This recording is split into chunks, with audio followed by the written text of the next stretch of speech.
কখনো কখনো আপনজনদের ভালোর জন্য চুপচাপ সরে আসতে হয়।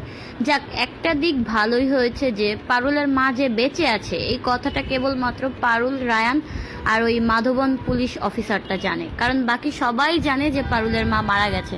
আচ্ছা, কেমন হয় যদি পারুলের মা নিজে থেকে পারুলের খোঁজে আসে? ধরো কোনো একটা ছদ্মবেশে পারুলের পিছু পিছু কলকাতায় চলে আসে, পারুলকে ফলো করতে করতে। ব্যাপারটা খুব জমজমাট হবে, তাই না? তবে এটা আমার মনের ইচ্ছা, এখন রাইটারই ভালো জানে। কালকের পর্বটাও দারুণ ছিল, তাই না?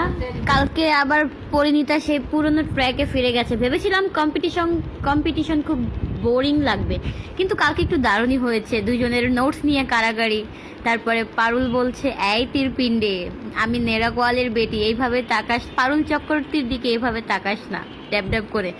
তো এই জিনিসটা খুব ভাল লাগছে। আর নাচার ব্যাপারটাও ভাল লাগছে, রায়ান যখন বলছে হ্যাঁ লাজবি, এই ব্যাপারটাও ভালো লেগেছে।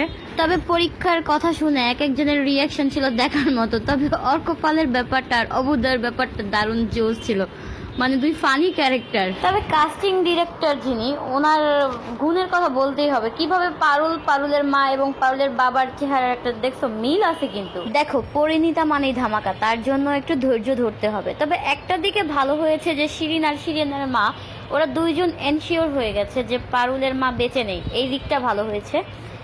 কারণ ওরা যদি বেঁচে থাকে তাহলে ওরা লোক লাগাবে পারুলের মায়ের কাছ থেকে পারুলকে আলাদা করার জন্য। তবে পরিণীতাতে রায়ানের মা আর এই টগর, এরা আছে 2 পিস। বাপরে বাপ, এত বেহাইয়া! না 2 পিস না, 3 পিস। শিরিনকে বাদ দিলাম কেন, মানে এরা যে চেয়ে অপমানিত হইতে যায়। আজকের পর্বেও পারুল একেবারে ঝামা ঘষে দিবে, বাম লাগাই দিবে মনে হয়। তবে এই সপ্তাহে আমি একটু টিআরপি রেজাল্ট নিয়ে চিন্তিত। এবার কি পরিণীতা বেঙ্গল টপার হতে পারবে কিনা? তো ফ্রেন্ডস, ভিডিওটি ভালো লাগে অবশ্যই লাইক কমেন্ট করে দিও, সেই সাথে আমার চ্যানেলটি সাবস্ক্রাইব করে দিও।